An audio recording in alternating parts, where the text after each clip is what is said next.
So I reiterate here, the bill is dead. The story of this great city is about the years before this night.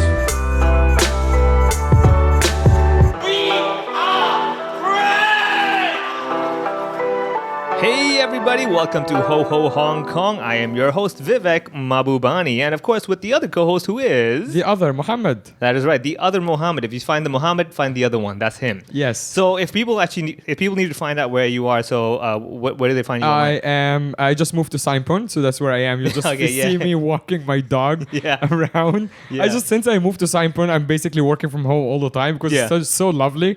Like at TST, I just used to go to the office. Chinwan was better than TST. Yeah. So, but Saipan is like amazing. So I'm just working from home. So you just see me in a coffee shop with my dog the whole time. Yeah, that's where I am. And the escalator, so the slopes aren't a problem over there, right? Nah, yeah. That's the best part of Saipan. That's why mid-level Saipan, you got the escalator, you're just like lazy. It's very lazy. Exactly. But you can also find me online at the other Mohammed on Instagram. That's my main social media presence. How about you? Me, at Funny Vivek, sometimes with letter M. You should know the drill by now. If you can't find me online, then you are using the wrong search engine. Yeah. Oh yeah, if you go on Bing.com and type Vivek Mahbubani, it's like no results. Yeah, exactly. Yeah. One of my buddies in Shanghai, Chris Baker, used to joke about Bing as it's like the Google of the East. Yeah. It's just like how useless it is. Yeah. It's like I got lost and luckily I had access to Bing Maps. Yeah. So I was still lost. Yeah. You remain the same way. That doesn't help at all. Yeah. Today we have a very exciting guest, one of Hong Kong, I would say, celebrities. Wearer of many hats, yes, and not just because he's bald, but he has a lot of jobs. Ben Quinlan, how are you doing, buddy? Very good. Nice to be on the show, guys. Thanks very much for having me. Yeah. Ben, you are a Hong Kong success story, I would say. Well, I mean, that's all relative. I think I've done okay within the things that I'm pursuing in the industries that I'm focusing on. So it's been fun, but I think the many hats aspect has probably earmarked me a little bit differently from the standard corporate that you see in the city. Yeah. So hopefully a bit of a I mean, among the comedians, yes. Right. Yeah, exactly. And I'm not talking about your comedy. I'm talking about how well you have done in life. Yeah. Against all of us. And the problem is that you're doing well in life and you're doing comedy and you're kind of stretching yourself out a lot, yet you're funny in comedy. So everyone's like, okay, comedians, we need to step the game up. I know. We have no excuse. This guy's doing 20 things. I see those freaking open micers coming in every week doing the same shit. Yeah. And they have like no job or whatever. And then this guy who just came from a meeting with, I don't know, Donald Trump or something. Yeah. And he just comes in and kills it. I'm like, what? Yeah. What is this? This world is unfair. Yeah. But then again, he's bald. So, you know. I guess it bounces out. To be honest, I actually think they're highly complementary things, right? Like when I leave a boardroom and I go into the comedy stage, like handling a room in a meeting at a board is very much like comedy. It's very much read the room, get people on side, know what makes them tick, pivot when you need, make them laugh as well. I can imagine like Ben in the boardroom going, hey, what do you do? What do you do? So are you guys in a relationship? Yeah. Are you related to this company? Oh, what's the deal? Whoa, they didn't say the same answer. Exactly. Someone doesn't want to invest the amount you're asking for, like heckler, get this guy out. I think that could work. And then afterwards, like, oops, sorry, wrong hat, everyone. Well, yeah, I mean, good way to build relationships, sometimes bad way to win business. Yeah. But I remember one time I was in Singapore and I was there for a conference talking about a regulation called MiFID II. So I got up for a show at Comedy Masala and started to give my perspectives on MiFID II. and I was like, oh, sorry, wrong audience. Did you try to reach out for that PowerPoint remote as well? Like, muscle memory. Slide 3. Jokes are funny with visuals, yeah. Exactly. The muscle memory, you're like, why am I clicking? What am I doing? Did you have any jokes tanked during like presentations or meetings? Oh, for sure. It happens all the time because I think in a corporate setting, people kind of sit there and go, am I supposed to? I did a show actually night before last for a corporate crew, and they hired the top floor of the China Club, the library. Yeah. And, you know, I'm sitting there in a library with 20 banking executives. Oh, China Club Hong Kong, right? Yeah. Oh, that have you been to that place? I have done a private gig as well, like there a couple of months ago, but it wasn't at the same floor. It was at the restaurant, and it was really nice. I was freaked out because you belong in this world. I don't. Yeah, that's what I was thinking. Like I can see, like he walks in, he's got the top hat, and everything. Yeah, they also pretty much all know him already. It's like, here you go again. Hey, Benny boy. Yeah. But I felt tell me. so out of place when I performed there.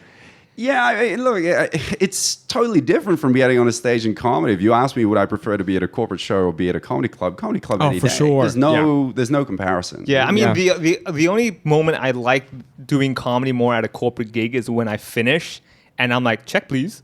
Where's my check, please? And I'm like, okay, for this, for those zeros, I'll do it. Yeah, no problem. Yeah, Well, that part is really fun. One of the jokes you do in comedy at the corporate gig is like, as a comedian, it depends, but sometimes comics charge $1,000 a minute. Yeah. And then I just don't say anything for a minute. You're like, I look at my watch and I go, $1,000. That's great. Exactly. Yeah, you're like, read the fine print. Silence is part of the show.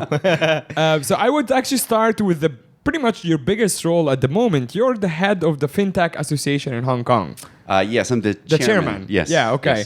Yes. How do people get to that? How do I apply? How do you apply? Yeah. Well, I mean, the FinTech Association is a community-run organization that represents all the fintechs and big banks here that are interested in digital transformation. As we all know, after COVID, people were literally forced to go digital, including every business. Financial services, no exception. So the organization started 2017. It's grown to about 1,700 members now. Wow. I've been on the board for about 3.5 years, and then I took up the chairman role in July of last year. Do you get elected, or is that already not a thing No, here? It was an election. So you had to get elected by the community to get on the board, and then the board elects who they want as the chairman. So the last chairman stepped down. We have 2-year terms just to ensure, a change of blood and new, fresh ideas. Again, something on its way out very soon. in Hong Kong. The concept. Yeah, so I mean, it's like I see it like a service job, right? Yeah. You do something good for the community. You advocate on behalf of what they need to the government. You try and shape policy. You try and deliver the things where they need to connect with investors, each other, find new business. And because it's such a new ecosystem, people do appreciate being part of that community. It's all about networking in Hong Kong, right? Yeah, true. I mean, it's very true. Hong Kong is all about like who knows who and who knows you kind of a deal. How long was it before someone new joined that group in like the FinTech group over there and made like a fin-related joke? Like, hey, we're going to have Sharks Fin tonight. Yeah, well, I was actually asked to do... That's a terrible joke. Oh my gosh. I was just I can imagine this guy, hey, we're going to Finland. I think those jokes you are coming up with them. No one ever makes like jokes that bad. Well, I actually was asked during Hong Kong FinTech Week, it's a big event, to do a comedy show by the guy who was organizing it. Yeah. And it wasn't the best show. Like, people were just While there- you were chairman? Yeah, because I was trying... No, not while I was chairman. okay. Yeah, and I'm surprised after that they were like, oh yeah, this guy. Let's vote for him. Let's put him back on the stage again. Yeah. But I mean, trying to do FinTech jokes, you have to kind of extrapolate that thinking quite wide. Yeah. But it was good fun. It's a I'm good way to thinking, get to what is a really dry field that you make, like mining or something? Yeah. Like imagine the miners associations, like, go up and make jokes about our jobs. Like, what am I supposed to talk about now? Yeah, someone who's eating those golden chocolate coins is kind of Bitcoin. They're kind of biting the coin. Oh my God. What is wrong with you today? No, I'm just like, because I could just... He Bitcoin. That's what he did. Get it? It's like, is this on? Because like the reason I say that is because a lot of times when you join these kinds of groups and they know that you're labeled as a comedian, don't people have this automatic assumption like, oh, okay, look at this guy, he's going to be the funny guy in the group, and they automatically, every time the meeting's boring or like they don't know what to do for the event, they're like, oh, we need some entertainment. Ben? Yeah, partially, but I mean, my job there isn't to make people laugh all the time. It's to hopefully steer the organization in a way that people go, okay, you're adding value and not turning this into a joke. But the ability to make people laugh in a tense setting or a corporate setting is very important, right? Yeah. It just diffuses a hell of a lot of tension. Yeah. And it builds really good relationships. I find it a fantastic skill to use in the corporate environment. Yeah. Here's the question. What is the talk in this word about Nicole Kidman? Give us some insights from the word of people who actually control everything. Well, celebrities, they don't get COVID. It's a known fact. Right. Okay. I'm taking my mask off right now. I don't need that. Yeah, well, I think there's a lot of unhappy campers here. And, it actually happened before that with the financial services industry. They were trying to make exemptions for senior executives. I read, that you can come in, do a meeting, get out, or whatever. Look, shaping policy around that, in my view, is not very smart because it creates exceptionalism in times where that's the last thing you need. And, you can always see a contrarian arguments to it, but, if you're going to fight a pandemic in a certain way, then you need to do it in a certain way. Well, I mean, I have one suggestion if they want to have that kind of regulation where, like, let's say some guy can come down for a meeting and not go under quarantine, is that every time someone does that, they got to give the whole of Hong Kong's population $5,000 each. And then boom, we were like, I want all of them coming in for meetings. That's a pretty important meeting if they're prepared to pay that. 5,000 by 7.5 million. How much is that? Yeah, that's like 35 million. Yeah, that's a lot of money. Yeah. It's a lot of money. Okay. $37.5 million. I think maybe we can make exceptions if you have above 100 million followers on Instagram. It's popularity contest, kind of like how Trump got elected, basically. Yeah. Okay. And also, if we give you an exception, you have to tag us on your stories and say like Hong Kong is amazing. So what you're trying to say is you want the Kardashians to come over. Correct. Is that what you're trying to say? Yeah. There's only a few people like Cristiano Ronaldo. You don't give him quarantine. Come on, like what are you doing? I mean, why would you? Yeah, why would you? Yeah, exactly. He's going to kick a ball in the mini So hotel. do you think there is a talk, people are upset that she got the exception and the people who were boards of banks and stuff like that didn't? Yeah, I mean, look, I think the bottom line is anything that has to do with a political, and this is my main gripe with politics right now, is I believe I'm a rational middle ground person. I'll always try and listen to both sides of the argument. And, the old traditional style of politics is what's the compromise? Yeah. There's no such thing anymore. It doesn't work. That's a very unpopular space to be. So you need to be left, right, yellow, blue, whatever. If you operate in the middle ground, you do not exist as a person. Yeah, right? true. That always happens because people look at you, they're like, oh, you're just lazy. You don't want to pick a side. You just want to pretend to be friends with everyone, but you actually just want to be the guy who's like, I don't want to do anything. Can I just sit over here? And just I mean, the pretend it's all counterpoint to that is that someone like Nuri Vitachi claims to be a middle ground person when he is extremely biased and uninformed most of the time. Right. But he's like, oh, I represent the middle ground. People who are like, I was like, no, you're not. Yeah, and that's it's why very obvious. Like when you're asked about really simple things, like, what do you think on this matter? And you try to divert it about semantics. It's like it didn't happen this square. It happened in the street behind it, so it didn't happen. Yeah. I'm like, oh, fuck off. How about that? It doesn't count if it's on Douglas Street. It only counts if it's on like Wyndham Street. Exactly. It's like, Yeah, well, I think even middle ground people, you can be left leaning, right leaning. You still have a leaning. But I think, even when I go on social media now, if I watch anything political, the next time I'm on social media, it's just going to go bang. I watch the same thing, so I keep that same mindset. It doesn't mean I have a different perspective and I need to force myself away from it. But you got to ask yourself, why are people so different? Why do we always have such different perspectives that we argue with each other? And I can't always be right? Because you talk in this context then about feelings. You can't argue facts with feelings because, a lot of people say facts don't care about your feelings, but feelings are never wrong. Because they're your feelings, right? So how can you tell someone their feelings are incorrect? So all of these discussions, I kind of, as a consultant, right? I bring every single bit of fact, data, and everything to an argument. I don't like to sit there with no information to back up what I want to say. And my job is not to force people to agree with what I think, it's to tell them a position and say, well, that's my position, right? Even if you don't like it. I think you have another hat going on. It's called therapist. It seems like it's going like, I'm not trying to say you're wrong, but I'm just saying this is the point, and you could be more correct if you follow it. Yeah, I mean, look, it's very delicate conversations, and even within my family, right? I have different perspectives with my siblings and with my parents and with my other relatives. Yeah. In my company, I say to my staff, "You're all entitled to think whatever you want." Yeah. Just don't get arrested. Yeah. And don't bring a bad reputation to the company. Yeah. Right. But your views are your views, and I respect them. Right? And if you're not familiar with Ben's family, I highly recommend you go check out one of his shows, and you will definitely get to know at least his mom, if not his dad as well. That's true. There is a lot of family talk there that is very entertaining. I think I met your mom once, but didn't talk to her much. But I think I know a lot about her just through watching your act. Yeah, my dad's got off pretty lightly, so he's there's a lot on him, right? So I just need to put it together. Speaking of, how do people find you on social media? How do we follow your shows and stuff like that? Yeah, I mean, you can find me on Facebook at Benjamin Quinlan, Instagram BB Quinlan. If you're interested in reading about FinTech or financial services, you can go to quinlanandassociates.com. And then the other organization is ftahk.org for the FinTech Association. Nice. So it's actually go to Quinlan and Associates for a bit because you obviously own that, run that? Like, Yep. how do you describe yourself? Yeah, head of. I'm the CEO, managing partner, and I'm the founder and owner of the company.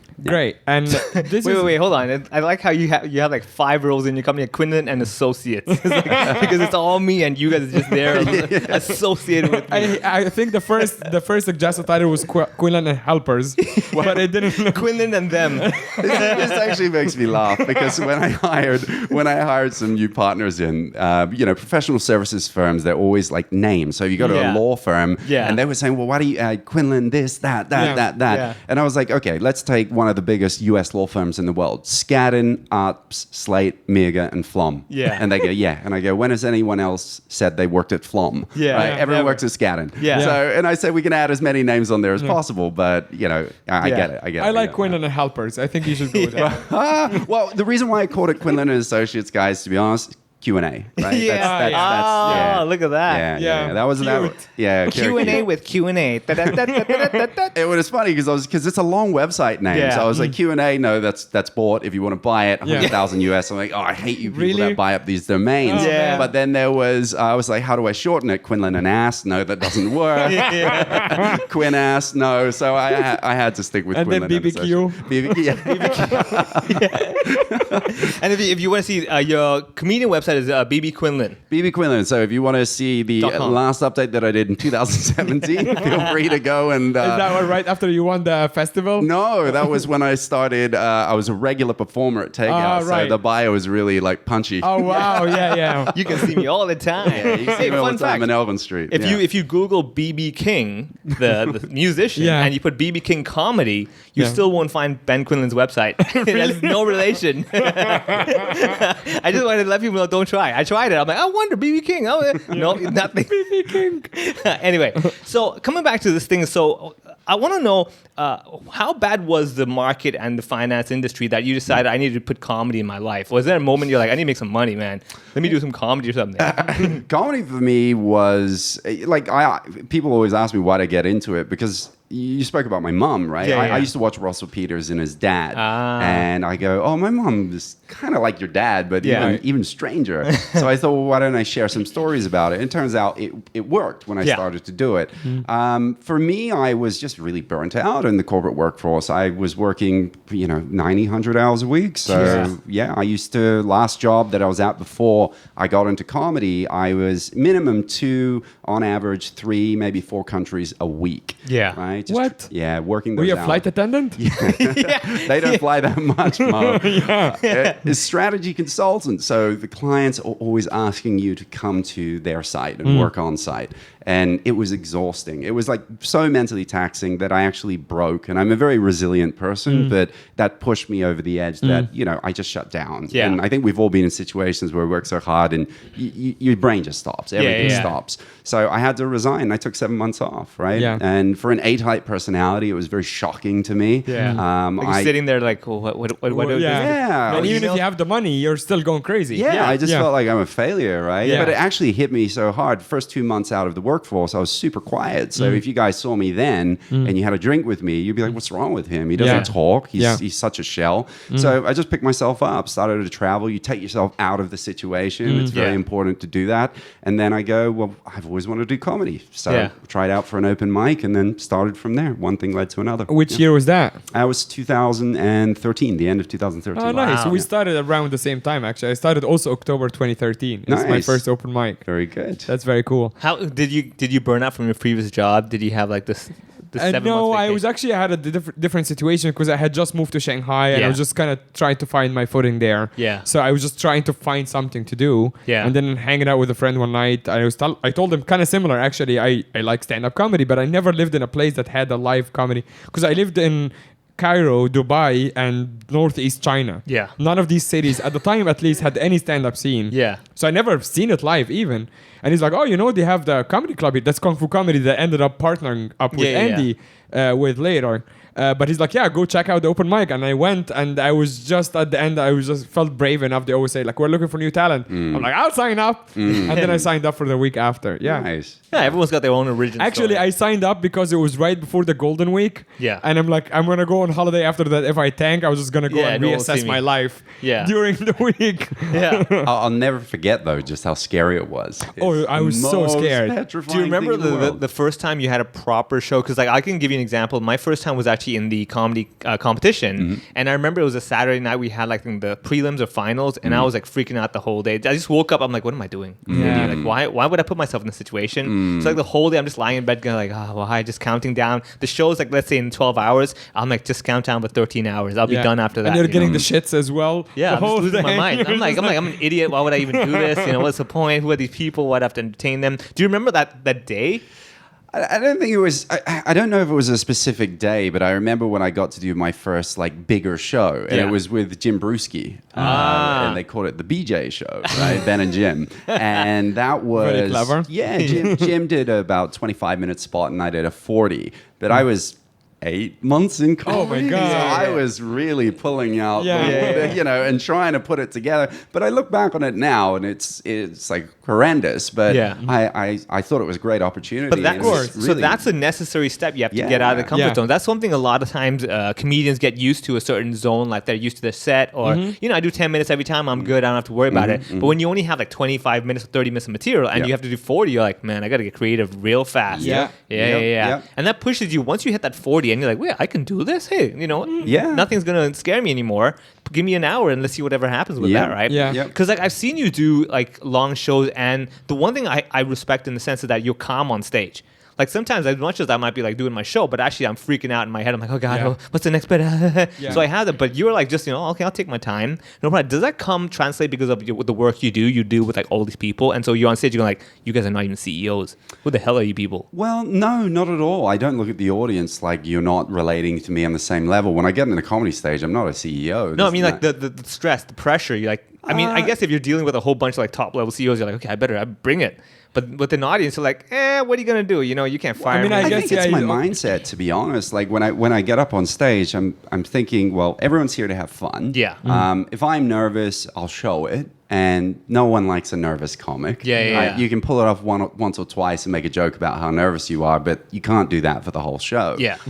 So for me, I try and translate nerves into excitement. Yeah. Because the adrenaline hit that you get from being nervous is the same as excitement. Yeah. You just have to funnel it in the right way. Yeah. So when I get up there, and that's why when I have a longer show, I feel really at peace, right? Yeah. Yeah. Because I don't have to think, how do I, you know, Mo's going to shine the light, Yeah. and, Yeah. you know, at 2 and Yeah. be like, get off. Yeah. Yeah. Here you're like, I'll take my time. Yeah, I'll It's just take my time, and Yeah. everyone's here to have fun, and I'll read the room and play the set and material and crowd work Yeah. as I think it will work. Because I think that's the transition and progress and development I saw. So initially, when I first saw you on stage, it was a lot of like the general Asian lifestyle, that Yep. kind of story, Yep. the mom and everything. And it was very often something that you would be like, you know what? I'm sure the next guy would probably have something similar story as well. Yep. So initially, I was like not really too impressed. I'm like, okay, he's doing the basic stuff, the Russell Peters kind of style. Yep. But over time, I was like, wait a second, this guy's now getting a different footing. It's no longer he's just doing those kind of jokes that every new comic would do. Because I was like, well, he is a new comic, so who am I to judge him, right? And now you develop a style where, like I said, it's like a Ben Quinlan signature thing where I see you on stage and you're doing your stuff. It may not, in my opinion, be like the most original or creative if necessary, but it's like that's a Ben Quinlan signature show, you know. And I think that's what's important. Did you have a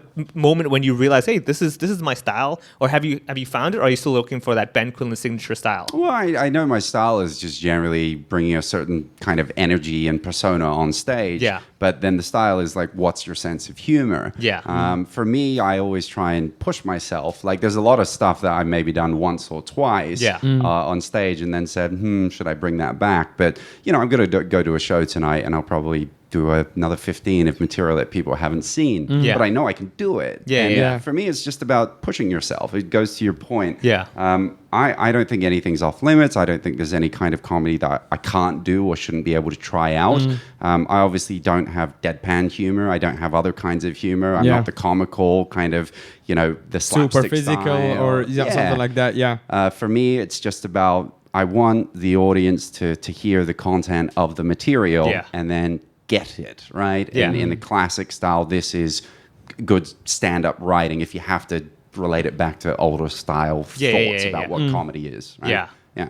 Okay. So that was a process, but then. Have you so I don't want to dive too much into just comedy because again, like we've been doing comedy all the time, but I'm very curious to find like how has comedy in return affected the way you do business? Like has it influenced the way you actually take your QuinlanandAssociates.com? That's the website, right? Quinlan and Associates. I just want to make sure I didn't refer to another website. I'm like, oh, that's a different brand. I'm sorry. That's not you. Oh, crap. There's another one. It's a real estate agent in Connecticut that works out of the shabby house. So when we released a report, it went all over Reddit. Look at these guys and where their office is. I was like, what is this firm? So what is their website? Quinlan Associates. And I was so there is no end? No. All right, you're welcome, guys. Because the difference is that company is just the associates of Quinlan. Yeah. This is Quinlan and the associates. You see the difference there? Hey, are we having shark fin soup tonight? Hey. So how has it influenced my corporate life? Yes. Huge level of confidence, understanding and reading people much better. Yeah. I generally think that as a comedian, like comedians generally have very high EQ, right? And thinking on the spot and being able to interpret what does that emotion mean. And I think it's the purest form of democracy in the world because it's live in real time. Yeah. If you can't pick up on those cues, because communication, there's 7% that comes from what you say, and then 30-something% from how you say it. About 55 is your body language, right? And that being a good communicator is not just how you say it; it's reading the other way. A lot of people think good communicators are people who are just great speakers. I'm like, not at all. You have to pay attention to the audience and really read them well. And I think that being on stage in comedy really allows you to do that at a grand scale. And then when you take it into a boardroom, you notice a lot of nuances that people have where you can pivot and direct the conversation in a different direction. And I think that's a really, really good thing that I picked up from comedy. And you push that skill even further. Yeah. Switching gears a bit, and a very general question about your line of work. What is the state of Hong Kong economy right now, and where does it go? I know it's a very general question, but I'm intrigued about how you're thinking. Where are we heading?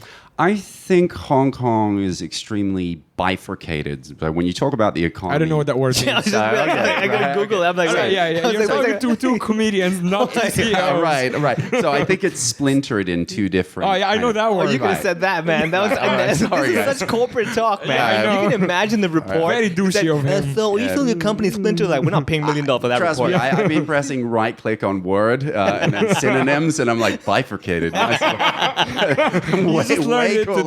Way cooler than split. Oh man, I'd love to go to like split or splintered. Well, kind of mean the same. Man, I'm gonna go to the hospital. By the way, he could have literally said divided. Bifurcated is specific to splinting off in two different I'm directions. gonna totally go to the hospital.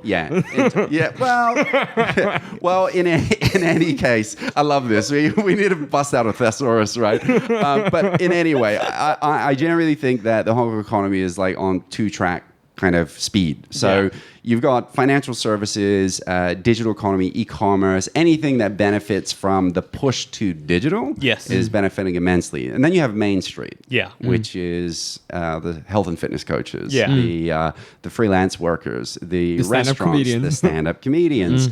It was the hotel industry as well, and F&B slammed, right? And I have a lot of friends in that industry that got badly hurt. All the analog personal stuff, Yeah. So, how do you view the economy? It's very hard to view it in isolation because the impact of COVID hasn't been a general widespread depression of the economy. Some people have increased their wealth by insurmountable volumes, right? There's a lot of people that used to bet enough on with the big words, by the way. Seriously. have grown wealth a lot. They have way more money, Mo. So I'll lower this to whatever level we need. It's like, all right, hold on, man. I know people that money. People make many money. 好多錢啊. But Many of the monies. But I know people, for example, that were punting on cryptos back at the start of 2020, and maybe people had a chuckle. There was one thing, have you heard of the cryptocurrency called Dogecoin? Right? It's a joke, but there are people that made several 1,000% return on investing in this because they thought it was cute. So we're laughing at that, and you've seen, like, obviously the wealthier have not been impacted by this crisis all around the world. They've gotten extremely wealthy. I guess also if you have enough disposable income to put into a joke cryptocurrency in the first place, you're already well off. You don't put in, let's say, 5,000 US because it's half of your savings, do you? I know some people that have punted like that. I do. Really? Yeah. Wow, high I've risk. just gone, you know what, $5,000 US is not going to do anything for me now. I may as well just throw it in there. And you had, let's say, 10,000 in their savings. Yep.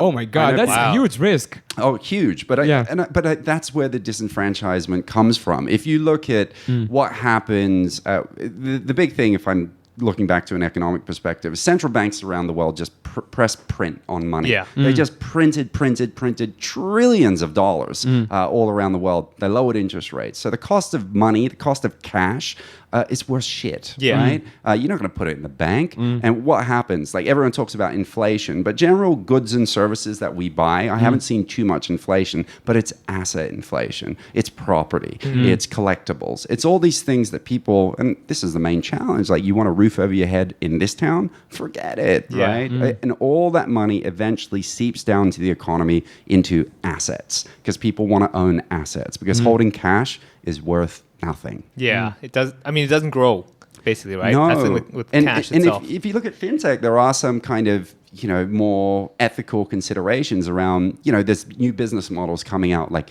payday loans, buy now, pay later, everything now. Buy it now, get it now, get credit, it now, worry about it later. The credit boom has been phenomenal. And it's very easy to offer people credit when you're paying 0.3%, 1% interest. Right. It's nothing. So people are like bringing forward their consumption, putting that debt to a later date, but eventually the debt has to be paid. Yeah. Right. By whom? Because you get those ads in Hong Kong all over the place. It's super convenient to borrow money here, like to the I point get the that scam calls all the time. Oh, I mean, that I'm is not what- sure yeah. if they're a scam or not, but I get these calls all the Yeah. time. It was like, obviously, I don't speak any Cantonese. I always go like, hello. And they switch, like they didn't know I'm a foreigner. Yeah. And you always hear it for like 2 seconds and then they don't know what to say. And they go, borrow money? I'm like, I'm like, no. Yep. yeah. See, because I think that's also the new mentality now is that the idea is that you're never going to be able to afford a house. You're never going to be able to afford the stuff. So you might as well just enjoy life and worry about it later. Because that's what I'm finding a lot of times, like when I go to universities and let's say I'm a guest speaker or whatever, and I'm talking to them about their future and all that stuff. And they're like, you know what? I don't really see a future for myself. I'm like, is that confidence issue? They're like, no, it's just I dream of a future, but I can't afford But it. they're realistic, yeah. Yeah. Well, you think about it, right? So you go join one of the prestigious Big Four accounting firms. Yeah. What's your starting salary as a graduate? I'm guessing 8,000 Hong Kong. Well, it's 15,000. All right, I'm halfway there. They conned me. Yeah. They totally conned me. But what you gonna do in Hong Kong with 15 grand? Yeah. I mean, if you live with your parents, that's not terrible. yeah, Right. you can put away a lot of that money. But Yeah, because you don't pay rent, which is for most expats is the biggest expense they have, right? Yeah, So you're forgetting Hong Kong parents. They have this thing called gayong, which means basically like home money. It's like you want to live with us now. You're making money. You better stop paying me. Really? Yeah. I So did you- not know that. Yeah, so you have that thing. So of course it goes by parent from parent, right? Some parents are cool, like a few $1,000. Some parents are like, half your salary, please. Damn. Yeah, so Yeah. yeah. I mean, the idea is that now it's your turn to give back to the family, right? Yeah. But anyway, but like you said, 15,000. Even if you were like pocketing all 15, like even if we did the math and you pocketed $50,000 just to get a proper apartment in Hong Kong, you got to spend $0 every month for I don't know how many years before you can even do the down payment, let alone like have your own flat. That's Yeah. right. And because that objective is now so far out of reach for the next generation, they've diverted to the digital universe. You guys have heard of NFTs? Yeah, Yes. yeah, I've heard. Right. Yeah. So, Yeah. And like, let me break it down for you. These are basically digital art forms, collectibles, music, whatever it is that you put it on the blockchain, and by virtue of that, it's one of a kind, Yes. and it becomes scarce. So I have challenges around conceptualizing this coming from the background and training that I do. You're I more can't- traditional, I would say. I am, but I'm open to being changed. The bottom line is I know it's going to boom. It's here to stay. There's no question about it. Whether I agree with it is a different concept. I used to collect basketball cards as a kid. I Right. love that stuff. Yeah. They're worth a fortune, but there was a concept of scarcity, right? Because they were limited number. You had to get them in a certain condition. But now you're in the digital world. Digital copies of things are infinitely replicable at exactly the same quality. Yeah. So by virtue of ascribing this particular one is on a blockchain, Jack Dorsey's tweet, and it's now worth over $2 million for someone to say that. Yeah. It's a bragging right. It's whatever. But you look at the way that this is evolving. Kids are buying digital land, digital art, digital everything. Yeah. Like Right. you're buying a digital plot of land. Yeah, it's a virtual thing. You can't really. It exists on your phone. Yeah. Right? But there's huge amounts of value being ascribed to this because their view is, well, it's almost like they escape their reality, which is the virtual world, to go into this like escape land, which is the real world. It's completely flipped. Yeah. I mean, this also makes me feel like a lot of comedians in Hong Kong and in the world also use their jokes as NFTs because they're super scarce. When they have punchlines, they're like, hey, one of these is going to be funny. Yeah. And when it's going to be worth $2 million, people. But okay, coming back to the whole digital virtual world, I think the new generation growing up in this world of virtual digital stuff, it no longer, like, okay, so real simple. When you read books, right, there's a certain feeling of reading a paperback in your hand versus like a Kindle, right? Yep. And I've tried it. I've done the Kindle thing. I have an actual like hardware Kindle thing, and I'm like, I don't enjoy the book for some reason. I need that flip. I want to feel that I'm halfway there. This is very telling of our age, actually. Yeah, exactly. Yes, Because I feel exactly the same. And that's what I find strange is because like the new generation does not have the same problem. Correct. Not because they don't have the same feelings, but because they were never brought up. That's right. And that's why NFTs and everything make sense. They're like, why do I have to touch it? Why do I have to see it? And so that's why I find that people are buying into this concept of everything being virtual, crypto, this and that. Like, I don't need to touch the coin. I don't need to touch the notes. It's there. It's there. And for me, I always feel like, but this is at the end of you need like the device to access the data. It's kind of like saying you have this brilliant idea on a floppy disk. If you don't have a drive to read it, you're like, but that's pointless. It's there, but it's not there. Anyone under 25 is like, what's a floppy disk? Exactly. Okay. So let's go back to something more up to date. CD-ROM. Also, any new laptop now doesn't even have a CD-ROM anymore. No, you don't. That's why whenever you buy like really crappy hardware and they give you a CD, you're like, this is shit. This stuff. But that's the thing. Like digital is the pace of disruption is insane. It's so fast. You look at the big companies, Kodak, right? It's a number one market share in the world in the camera space. Went bankrupt. And then Blockbuster. Right? Go hire the video out. Nokia. BlackBerry. All of these business, MySpace, even when it started as the first social media they're platform. just falling like flies, basically. And this is what happens, the speed of disruption, the speed of change. And this is why companies that don't adapt die super fast. And it's not like, it's a slow 10-year death. It's like you can go out of business in a year. You'll be done. Wow. But would you say then that's what I mean? Like the future is all in the virtual space, not the physical space. People don't seem to respect that physicality. Like for example, real simple. You tell a new generation person, come watch a live comedy show.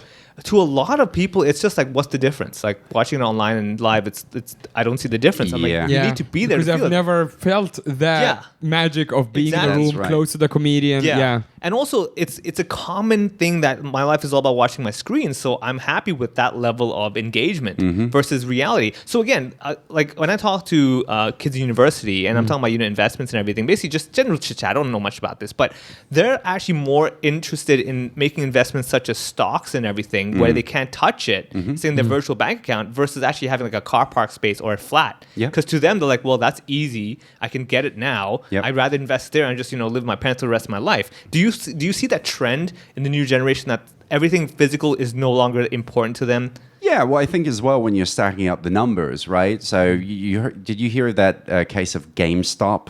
Like, yes, of course. Yeah. Right. So it's like the whole Reddit community taking it and socking it to Wall Street. Right. But look, when people are seeing the millions that people are generating overnight, and social media perpetuates this, because there are people that become very wealthy from making big bets, or you can buy a car park and earn a yield of 1.5%. Right? So, and there is a sense of brick and mortar safety that comes from having lived our lives and being the age we are. But that doesn't apply to the next gen, right? And that's why everything, it's all heavy consumption driven.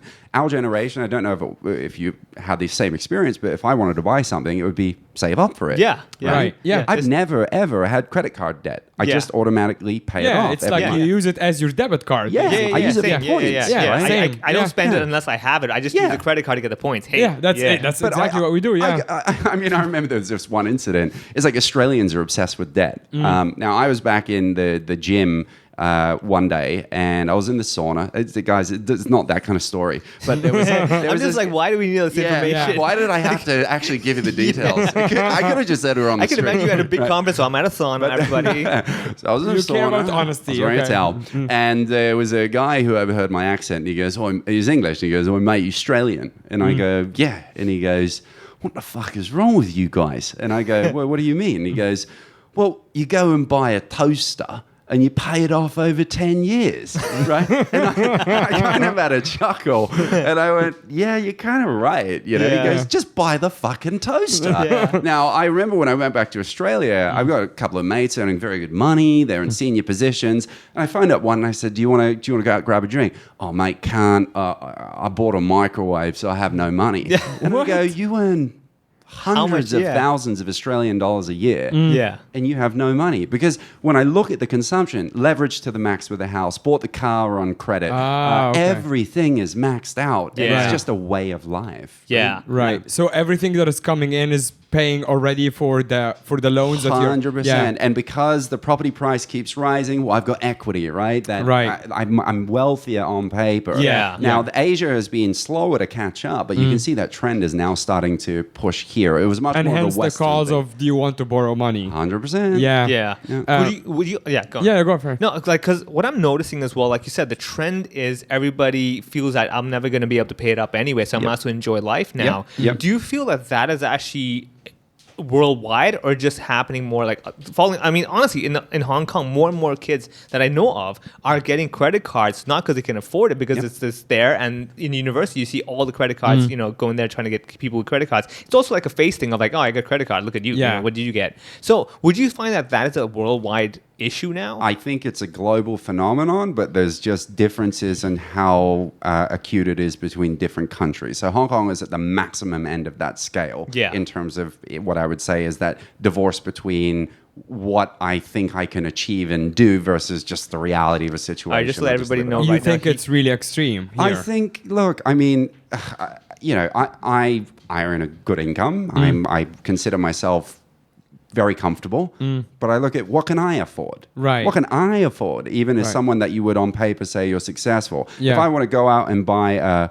1,200 square foot apartment, I've got to put my hand in my pocket for $30 million.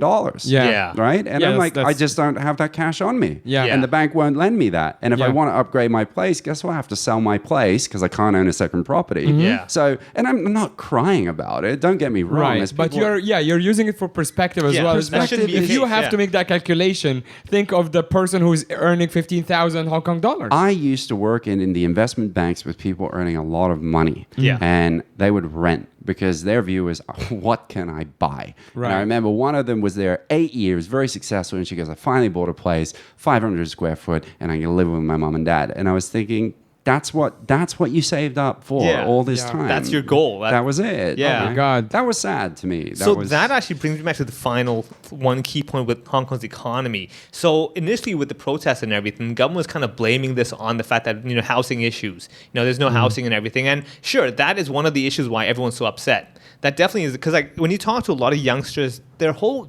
goal is like, what do you tell me to dream? Well, someone had said a really good quote where they said, well, I don't even have a bed to dream on. What are you telling me about chasing dreams for? Like, I can't man, afford a that's bed. depressing. Right? When you think, I'm like, Yeah. damn, that hurts. But it's true. Now, however, what I find is that because of that mentality, people are no longer even thinking about the housing issue, and they've just accepted that, as you said, I've got my 500 square foot apartment and with my parents, and that's the norm now. That's the goal. That's the dream. Would you say that it's the lack of perspective? Because I mean, let's be honest, this is an issue in Hong Kong a lot. If you went somewhere else, you could probably get like a mansion for whatever money that we're spending over a small flat over here. Would you find that? Do you think it will help if people get a perspective on the fact that is Hong Kong the place you want to be in versus because of the housing issues, or do you feel that people just have this mentality because that's what we are? Well, I think a lot of people understand it, but the reality is it basically seeps into every single part of the next generation's life because it's the instant gratification generation, right? You can binge on anything. You can sit at home and just press a button, and then food will be at your door. I mean, these are generations that don't have patience, don't know how to wait. Marshmallow test will fail completely. Yeah, and look, I hire youngsters and new graduates all the time, and I think some of them are fantastic. There's no question. But there is a certain degree of impatience that has come through in generations because they're surrounded by it. It's impossible to escape it. You get the answer online, bam, right now. There's no research. There's this. Oh, look, yeah. you were asking before the show about LinkedIn. Look at my LinkedIn profile. Right. Now, I guarantee you all of these young grads can go on LinkedIn, and then guess what? The optics are, look at all my friends who are founders, CEOs, startup owners, right? There is an inherent pressure that's put in your face every single day around comparing yourself to other people, and it's very unhealthy. I think we're in like the most unhappy generation ever, despite the fact that the world in general it's the best time to live, right? Right. Yeah. For convenience, for age expectancy as well, for a lot of a lot of metrics say that we're actually at the best War, time crime, to live. poverty, hell, you name it. The best time in human history to live. Right. But probably the most unhappy. Right? Yeah, which is ironic, right? You know what I'm unhappy about? Yeah. Patreon. Subscribe to the Patreon. For fuck's sake, it's $5. Yeah. Actually, on the Patreon, I want to talk to you about the exodus that is happening, whether it's among expats or companies in Hong Kong. I have been here for 2 years, and I can see it in a very short amount of time. A lot of companies, a lot of people who I talk to who were planning to just be here forever, 20 years, 30 years, and now packing up and leaving. So on the Patreon, I want to get your perspective on that. Why is that happening, especially for companies? And what does the fucked up politics, for lack of better words, that are happening in Hong Kong for the last 2 years have to do with that? So tune in for the Patreon. Thank you so much for coming on, dude. That was awesome. No problem.